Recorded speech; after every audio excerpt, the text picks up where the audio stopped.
Hello! In this Coolgrad video, we're going to talk about an example of how to shortlist business schools in America. So we're going to take some sample case studies of students who might have different profiles, like a different undergraduate GPA, years of experience, GMAT scores, and suppose they've already decided that they want to pursue an MBA in the United States. We're going to take different factors into consideration and see how a student could possibly shortlist BSchools in America. So let's take a look. So depending on some of these case studies, you could probably relate to yourself to some of them depending on your criteria and your profile. You could use the same methodology to study these examples and determine how to shortlist BSchools to apply in the United States. So let's say at this stage of your application, you've already decided which program to pursue. So you've already decided you want to pursue an MBA. So you probably, if you haven't already watched my videos about what each program entails. So they have videos about like MS in computer science, MIS, PhD, JD and dual degree programs, and MBA in marketing, MBA finance, MBA entrepreneurship. There's all these videos which talk about what each program entails, what courses you study and what is the career path after that. So after watching that and having done your research, you should have probably identified your true passion in life and determined what you want to study in your higher studies, because you usually do a master's or PhD only once in a lifetime, and it's important to pick the right program. So at this stage, I'm assuming you've already done all the background research and you have decided you want to do an MBA from the United States. So there's also so many different country options, right? You could go to Canada or Australia or Germany or Singapore, but you decided you want to do an MBA in the United States. Let's assume. So assume you've already given the GMAT exam and obtained a score. And assume you've already finished your undergrad in engineering or some similar discipline. For an MBA, you don't have to be an engineer. You could have an undergrad background in medicine or hotel management or fine arts or music or physics or chemistry or pretty much any discipline. So you've already had completed your undergraduate degree, and let's say you've studied engineering, because a vast majority of students who apply for higher studies from India have an engineering background. So I'm just going to use this as an example, case study. And let's assume the student has at least 3 years of work experience, because to do an MBA in the US, most universities require at least 3 years of work experience. He has some preferences related to location of B school. So either he wants schools only in the north, or only in Texas where his relatives are, or only in California, or only in the south where it doesn't snow. There's all these constraints. So we're going to study different examples. He has some preferences related to rankings. So he wants a B school that's ranked only like in the top 20 or top 40, or only a B school that offers complete scholarship or at least 50% scholarship. They have all these criteria. So we're going to study different examples and case studies.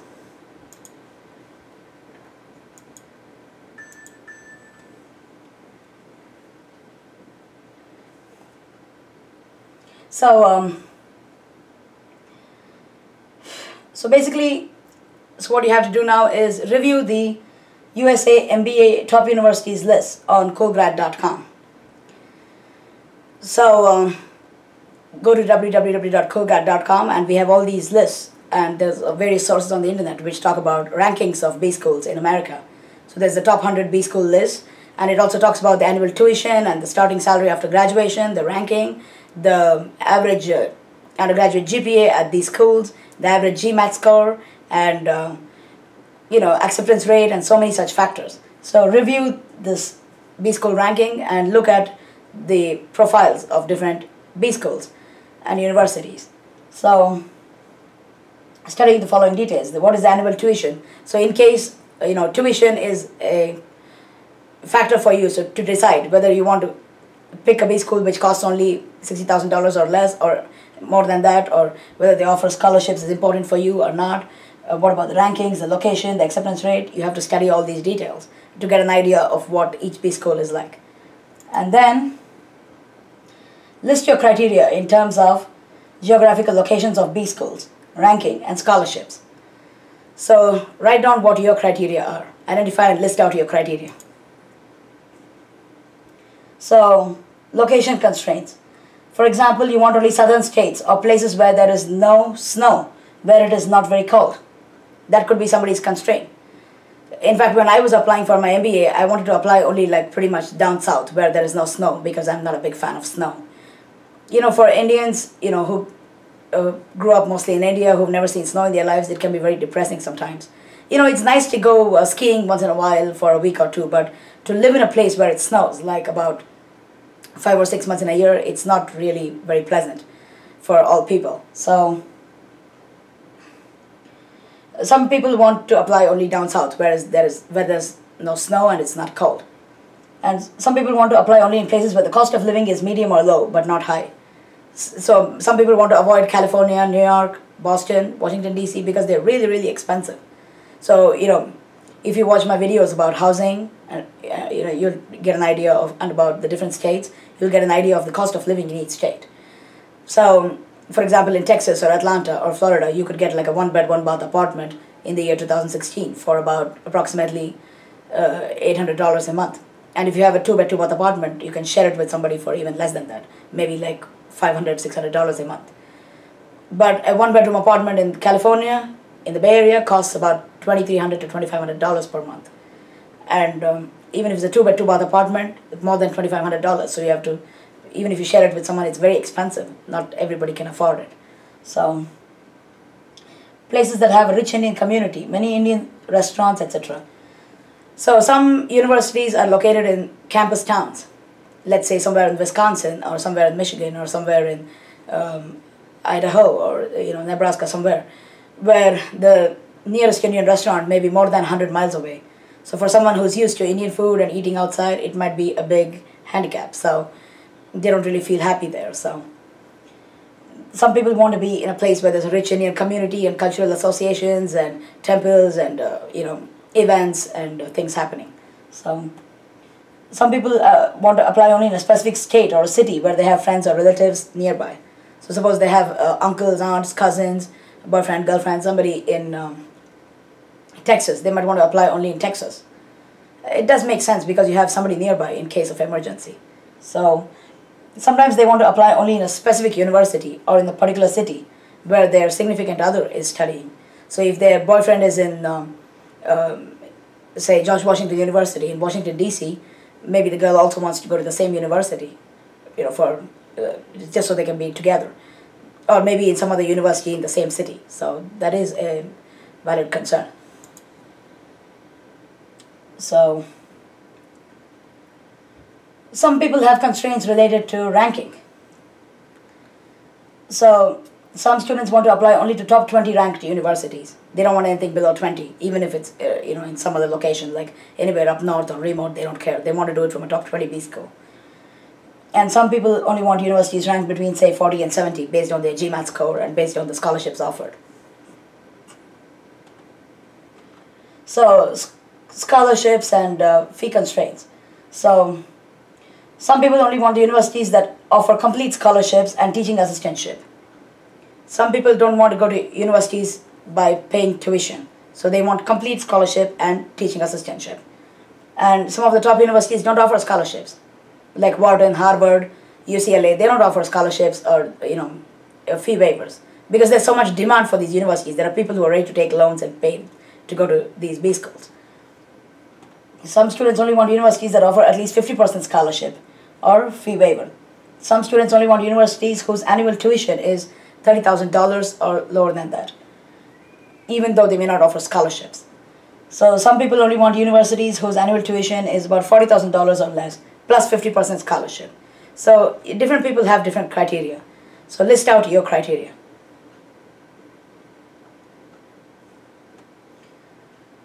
So let's take case study number 1. Okay, a student named Ram. So Ram is in India and he has the following profile. Ram has a GMAT score of 750 on 800 plus a 6 on 6 in the essay or analytical writing section. So he has a really good GMAT score, 750 on 800. And his undergraduate GPA in engineering is about 79% from Pune University in India, for example.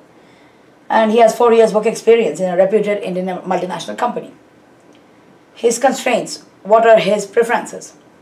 He only wants B schools that offer complete scholarships and graduate teaching assistantship. So let's say he comes from a middle class family and he can't afford to pay like $100,000 to go to B school. He doesn't want to take a loan, rather. So he wants to go to a B school which offers complete scholarship and graduate teaching assistantship. That's one of his #1 priorities. Plus, he wants the B school to be ranked high. He's open to studying anywhere in the US. So these are his constraints. So most of the top 15 universities do not offer scholarships or fee waivers. They're in great demand. So there's Stanford, Harvard, Booth, and Kellogg's, and MIT and Wharton. These are all like in the top 10, top 15, and students are ready to take loans and attend these universities for MBA. I mean, there's so much demand, and their acceptance rate is typically just between 7 to 10%. So they usually don't offer scholarships. So it's very rare. They may offer some teaching assistantship, a little bit of fee waiver, some kind of, award, something like that. But usually they don't offer too many scholarships because they're in so much demand. So the top universities that do not offer funding are ruled out. So Ram, getting complete scholarship for him is like of utmost importance. So these schools are ruled out for Ram. Wharton, Harvard, UCLA, Stanford, Kellogg, Sloan. Sloan is the business school at MIT. Booth, and then the Haas is the business school at Berkeley. And Columbia, Yale University, Johnson Business School of Cornell University, Fuqua, that is Duke University. So these are all pretty much ruled out for him because he can't afford to pay for it, even though he has a stellar academic background and a good GMAT score. So which are the top schools in the next year to which he can apply, where he can also get potentially, full scholarship or at least like maybe 50-75% scholarship plus teaching assistantship? Where do you think he might get? These details usually vary from year to year. So don't go by what I'm telling you, let's say 5 years later. So as of now, I'm just saying the situation will not be the same 6 months later. So the university might receive like some rich guy dies and gives him like $300 million in donations. They may offer some scholarships, or they may offer a lot of scholarships in the sports quota, or a lot of scholarships to poor students, or they might institute a fund for women students. So the situation may change, okay, every few months. But I'm just saying generally, based on what it is as of the year 2016, if you look at the universities that are ranked slightly below the top 10, so let's say between 10 and 25 or 10 and 30, so these are good B schools, and some of them are known to offer quite a lot of scholarships to people who have exceptional GMAT scores and academic background and statement of purpose. So there's Kelly, Indiana University. They do offer scholarships sometimes, and University of North Carolina, Chapel Hill. And there's Purdue University, Rice University. I remember I had a friend, this was a few years back, in the year 2000, I think 2007 to 2009, he did his MBA, and he had a 720 on 800 GMAT score, and he had a reasonably good undergraduate percentage in his engineering, must have had 70+%. So with the 720 GMAT score, he was able to get a complete scholarship for MBA in Rice University, and Purdue he got an almost complete scholarship, and he had to pay only $5,000 or something like that. So I know people who are able to get scholarships in these universities. Arizona State University, UT Austin, University of Texas in Austin, and University of Washington.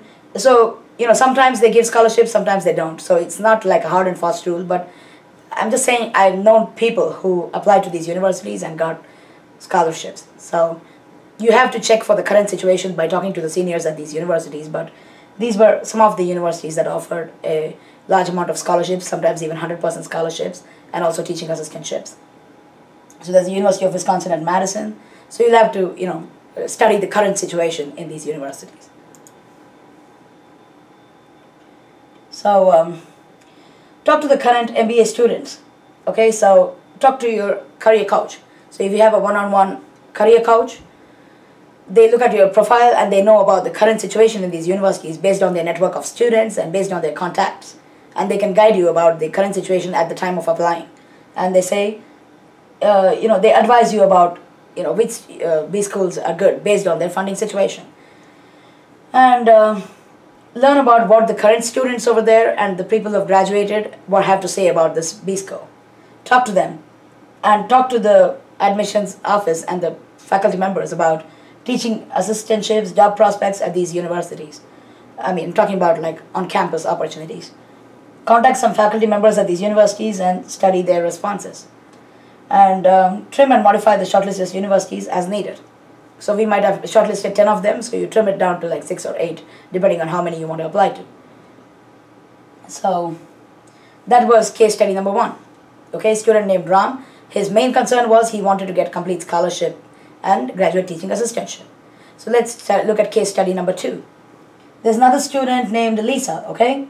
So Lisa has a GMAT score of 680 on 800. It's a moderately good GMAT score. And a 5.5 out of 6 in the essay or analytical writing section. And then undergraduate GPA in BE engineering, let's say 70% from Delhi University in India. That's a reasonably good GPA. So, you know, in engineering colleges, nobody can get 100%, right? So the highest might be usually around 87, 88%. Usually, even the like university rank holder might have an aggregate of 87, 88%. So 70 and above is, in many universities, you know, use the converter to convert it into a 4-point GPA, and 70% might be equivalent to an A grade. It has happened. So I know students who had like 69% in their engineering aggregate, and they applied to some universities, and they got back a response from the advisors at these universities saying your GPA translates to an A grade. Even 69 was considered an A grade in some universities. So there is this GPA calculator. I think they have one on the University of Arizona website. You can just Google it and you will find this GPA calculator. So you enter your percentage and it tells you what's the equivalent GPA on a scale of 4. So more than 3.5 is like an A grade. So you can convert it and see where you stand. So 70 is considered a reasonably good GPA, undergraduate GPA. And then work experience. Suppose he has 5 years work experience in a reputed Indian multinational company.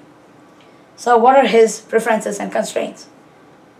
So Lisa wants only BSchools in and around Texas, as her boyfriend lives in Dallas. So she wants to apply only in Dallas or surrounding cities in Texas or neighboring states. She wants to be close to Dallas because her boyfriend is in Dallas. Rank medium to high. She knows she only has a 680 on 800, so she can't probably get into like the top 10 BSchools. So she knows she can only target like medium to moderately high ranked BSchools. And she wants at least 50% scholarship. Who wouldn't want scholarship, right? So let's look at all the BSchools in Texas, Florida, and Arizona. So to the east of Texas is Florida, and to the west we have like Arizona. Let's look at all the business schools, the universities which are medium to high. So all the universities pretty much in Texas, Florida, and Arizona. So there's McCombs, that's University of Texas at Austin. Mays, that is Texas A&M University. Jones Business School, Rice University, that's in Houston. Jindal Business School, that's University of Texas at Dallas. Cox, that is Southern Methodist University. Hankamer, that's Baylor University. Neely Business School, Texas Christian University. Robbins Business School, Texas Tech University. Bauer, that's University of Houston. Ho, that's University of Florida. W.P. Carey, that's the Arizona State University. And Eller, that's the University of Arizona. That's where I went, Eller Business School, University of Arizona. So basically, filter by rank. So based on Lisa's rank, which particular BSchools does she have a chance of getting admission into? So UT Austin probably, Texas A&M University, Rice University, UT Dallas, Southern Methodist University, University of Houston, University of Florida, ASU, and University of Arizona. So we eliminated some of them which are low ranked. So we eliminated Texas Tech, we eliminated a few other universities. Which one did we? Southern Methodist University. Oh, that one's here. So which one did we eliminate? So we eliminated Texas Christian University, eliminated Texas Tech, we eliminated University of Florida because chances may not be good there. And we also eliminated Baylor University. We eliminated some of them, some because they're too highly ranked and some because they're too low ranked for her profile. So based on Lisa's profile, based on her GMAT score, she might have chances in these universities. So like for example, in the University of Arizona, when I studied there between 2009 and 2011, the average class GMAT score was only 635. So with a 680, she had a very good chance of getting into like University of Arizona, for example. She might have even got into ASU. And she might have had some chance of getting into Rice University. I mean, with a 720 GMAT score, one of my friends was able to get complete scholarship at Rice University. With a 680, you never know, she might have got some scholarship. UT Dallas, probably she had good chances. So these are some of the universities to which she could apply. UT Austin is a little highly ranked, but if she gets in there, you never know, there's no harm in applying. So we shortlisted these 9 universities. We eliminated some very highly ranked ones and some very low ranked ones. Trimmed it down to 9 universities based on her GMAT score. These are all in Texas and around Texas. So Arizona and Florida, okay? So let's say filter by funding. So let's say we study the funding situation in these universities. So it varies every few months. Let's say she talked to a lot of the senior students there, talked to the faculty members, talked to the current students, and she talked to a lot of people and to her career coach, and she studied the funding situation. Do they have a lot of funds? Are they offering scholarships and teaching assistantships? What is it like? And then maybe she found out that these particular universities have a good funding situation and maybe the others didn't. So this is just hypothetical, okay? I mean, this may not be factual. I'm just using this as an example. So depending on who you talk to and what information you get, you trim down the list further. So let's say she trimmed it down to UT Austin, Rice, UT Dallas, Southern Methodist University, University of Houston, ASU, and University of Arizona. So she further eliminated a couple of universities. So from the previous list, so there was the University of Florida, and there was, I think, Mays, Texas A&M University. So I think those were eliminated. So let's say Texas A&M University, let's say, for example, they didn't have a good funding situation at that time, at the time of applying. Then you probably eliminate that. And so Lisa could shortlist these 7 universities based on the situation at the time of applying. For example, this is just a hypothetical example. So this is how she would probably shortlist BSchools. So let's look at case study number 3. Let's say the student is Deepa, okay? So Deepa's GMAT score is 600 on 800, okay, and a 4.5 out of 6 in the essay or analytical writing section. So 600 on 800 is not a very good GMAT score. It's okay, but you can't expect to get into maybe like the top 40 B schools in the US with that kind of a GMAT score. It might be good for her to retake the GMAT, but assuming this is her profile and she wants to apply. So Deepa has an average undergraduate GPA of 60% from Mumbai University in India, from engineering. 60% aggregate is not very good. It doesn't certainly translate to an A grade, maybe an AB or a B grade. So, work experience. Suppose she has worked for 4 years in a reputed Indian multinational company. Constraints. Suppose these are her preferences and constraints. She only wants B schools in the north as she loves snow and skiing and winter sports. Wants universities in medium to low cost places. So she wants B schools only in the north. She doesn't like it when it's hot and humid, okay? Down south. Like, Texas can get really hot, and so can Florida. And even, say, Raleigh and Atlanta and, Southern California. In summers, they can get quite hot. And even Nevada. So Arizona can get really hot. Like, there was one time we had a 120 Fahrenheit temperature, and for 5 days our AC wasn't working. We were on the upper floor. Oh, we were literally boiled alive. So she doesn't want to be anywhere in the north. She likes it mild and temperate, and she likes it where it snows. Okay, so that's what she wants. She wants to be up north in the US where it snows, and where 5 to 6 months a year there's a lot of snow and it's white and nice. That's what she likes. So she wants universities in medium to low cost places. So in the north we have New York, we have Boston, which is, and even Washington, like Seattle, and even DC, and even some places in New Jersey. They can be really expensive. The cost of living, the house rent and stuff. She wants to be in a place which is medium to low cost. Like, say, Michigan, or some places in Wisconsin or Nebraska, Ohio. Those are not as expensive as Boston or New York or New Jersey, right? So she wants to be in a medium to low cost place, okay? Ranked medium to high B school. because she knows she can't get into a very top-notch B school with that kind of a GMAT score. So and at least she wants 50% scholarship, but she can pay for tuition up to $30,000 per annum as she hails from a rich family. So if she gets at least 50% scholarship, she would be happy.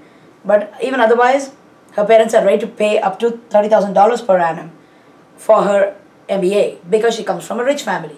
So money is not the problem. Scholarships are not so important to her.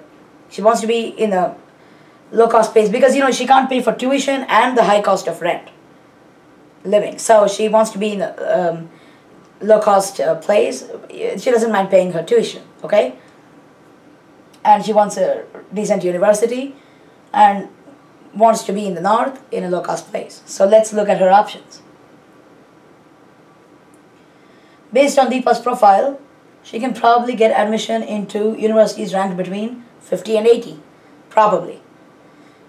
So B schools are very competitive. So with that kind of a GMAT score and undergraduate GPA, it's probably difficult to get into anything in the top 40 or 50. So just say for example, with a GMAT score of 600 and 60% UGPA, difficult to get in anything better than 40 or 50. So review the rankings table for universities ranked between 50 and 80. But if she has some exceptional achievement, like she has an Olympic gold medal, or maybe she has she's been playing sports at the national level, or maybe she's an internationally acclaimed singer, or maybe she's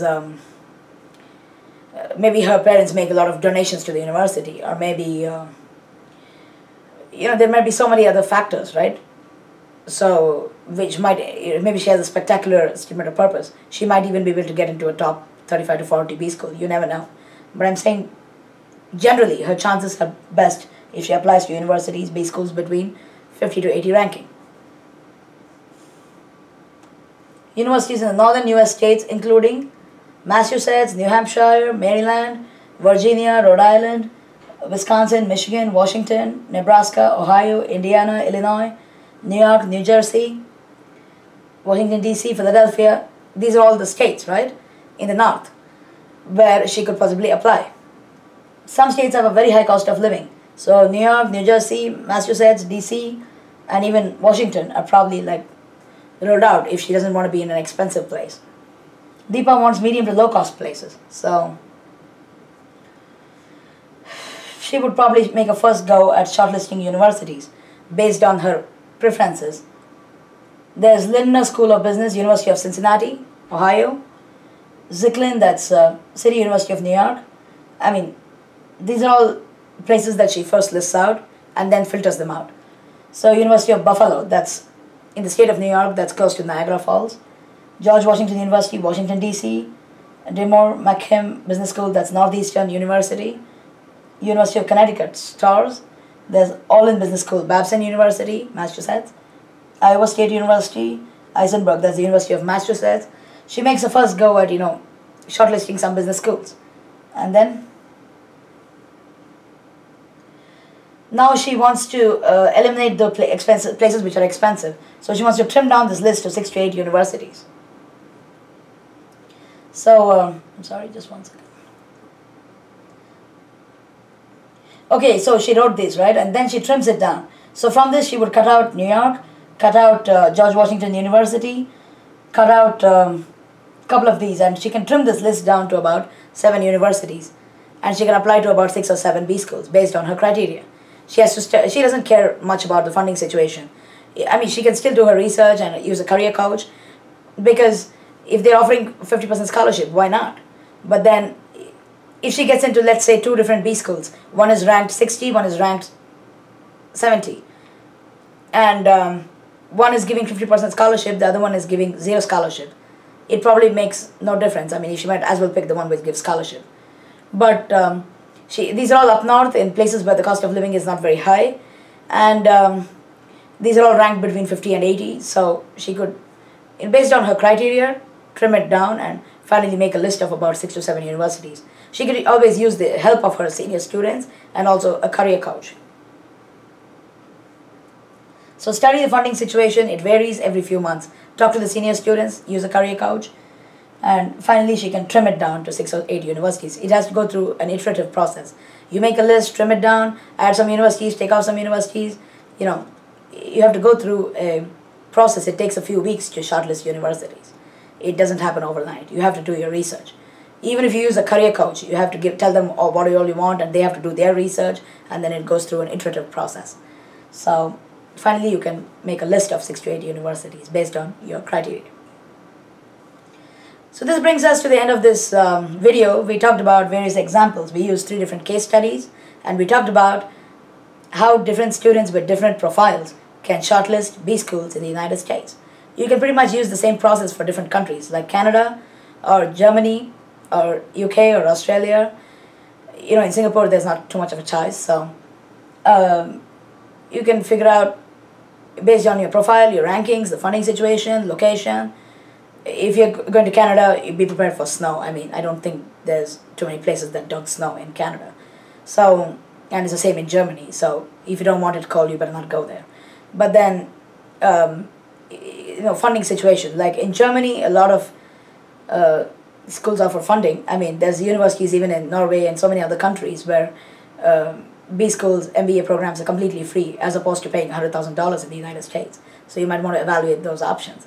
So based on your criteria, use the same methodology to filter out and shortlist BSchools in different countries.